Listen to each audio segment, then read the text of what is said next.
this old girl up. All these wires are pretty simple. Everything is color coded. You only have one connection that actually will work. And you don't plug the black into the gray. Black, black, such forth. Pretty easy to do.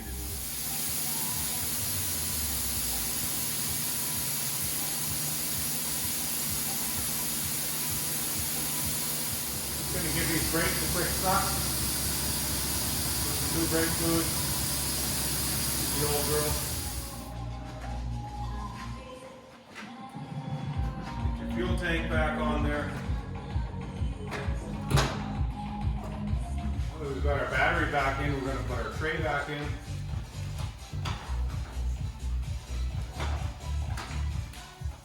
There are 2 bolts. Make sure that if there's ever an accident, the battery does not come out of the bike. Now we're going to install our EFI module, a little dielectric grease,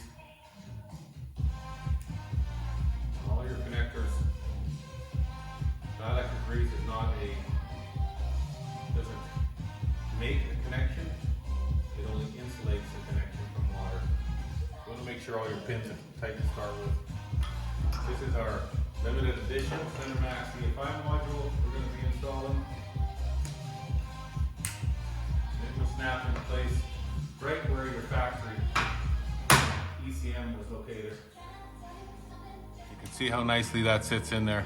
Sure that when you run your wires, you're not going to touch anything hot or sharp. Most of my Thundermax problems I've seen from modules installed by other shops is because the wires have been rubbed through or cut through. So now what we're going to do here is solve the problem that was part of causing this issue in the first place. Adjust the e-brake cable. There's a little set screw here, you're going to loosen it, then you're going to back off your e-brake cable. Then you're going to take the nut off on the back of your emergency brake. Then you get your arm pulled off there, pull that rubber boot off, the spline, and then this is where we're going to do our adjustment. There's a big nut back here we got to loosen though. You can see this shaft here that your e-brake cable lever mounts to. As I turn it out, it goes out. As I turn it in, it goes in. And when you turn it in, that shaft runs through here and pushes on the piston so that when you activate your lever, it squeezes these pads together basically. So we're going to turn it in, put our lever back on there. Once you've adjusted both sides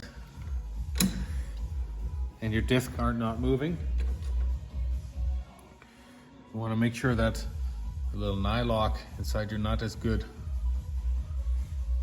or put a new one on and get your arms tightened up again. Don't forget to put the rubber boot in there.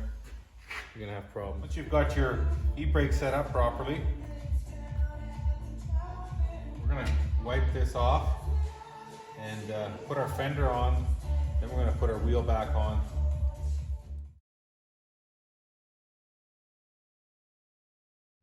Well, now we've got our fender on, we've installed our tail light, we've clipped our wiring up out of the way to make sure it doesn't rub on the tire.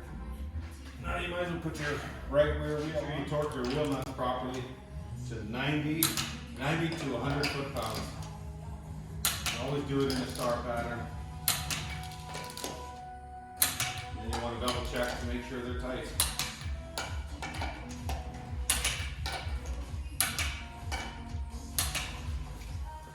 We've got our wheels on. We'll quickly put the fairing on. I've got a couple little things to do, like replace these little air deflectors. I still got to put the fairing lowers on when they come back from paint. And then, but we need to wait on those pieces to come back. So we're gonna program our Thundermax EFI module and get this Triglide fired up again. Well, we've got our base map put in our Thundermax EFI module and we've initialized it. Now let's fire it up.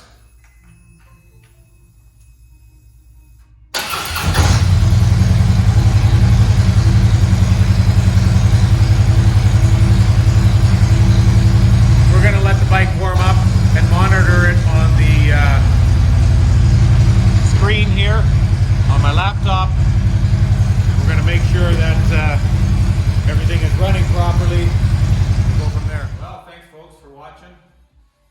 actually just picked up the fairing lowers from the body shop from paint, and I got one small chrome cover for tail lights we're still waiting on. That's on back order, but we're not going to worry about that to finish this build. The strike's ready to go. E-brake is working this time. Make sure that if you're going to adjust somebody's e-brake, you know how to adjust it properly, and it's going to save them a lot of riding and headaches. So until next time, thanks for watching on this video while we did the frame swap on this trike and install the Thundermax EFI module, and we're going to kick this out the door, and a few more weeks this guy will be out riding again soon. Thank you very much. Have a good day.